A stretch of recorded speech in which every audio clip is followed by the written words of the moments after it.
The purpose of this exercise is to teach you how to find the natural S-curve in your spine. People tend to develop muscle imbalances that can make the optimal spine position challenging to achieve and hold. This exercise is the first step to finding a neutral spine. You will then learn to apply this posture in more functional positions like sitting, standing, and squatting. Use a mirror to look at your side profile, then go down on your hands and knees. Your spine is supposed to have three natural curves: an inward curve in your low back, a rounded curve through your torso, and another inward curve in your neck. This position will tell you a lot about your posture. Many people will naturally look like an angry cat with their butt tucked underneath them and their whole back rounded upwards. Others will look like a cow with their whole back drooping down and their butt sticking up in the air. Still others will manage to accomplish the cat butt and cow back at the same time.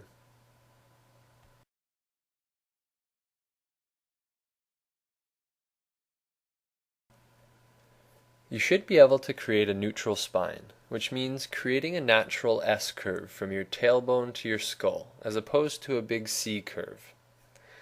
The angry cat people need to first learn to get their pelvis over top of their hips, not tucked behind them. In other words, really stick your bum out.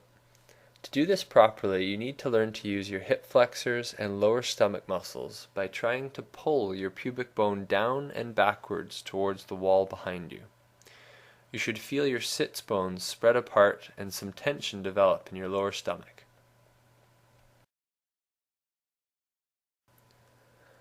If all that happens when you attempt to do this is your whole torso drops towards the floor into a big C curve, you need to learn to dissociate your pelvis from your trunk and learn to support it. Start by resting your trunk on a stool or ball and work on isolating this pelvic movement. This will be important in almost every exercise to follow, so practice now.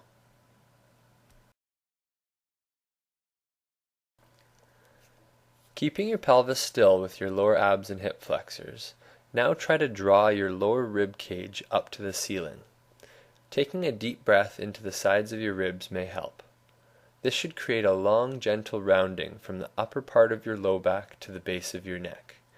If it drives your head to the floor, now lengthen your neck by reaching the top of your head for the wall in front of you, not the ceiling above you.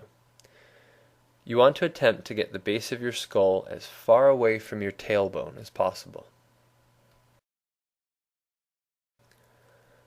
Once you manage to control your pelvis, trunk, and head, your spine should look like a nice gentle S-curve. This is your neutral spine position. You will need to learn to find this in standing, squatting, bending, and moving. For now, start with breathing. Try to maintain the neutral S position and focus on breathing into different parts of your rib cage, the sides and back of your ribs especially.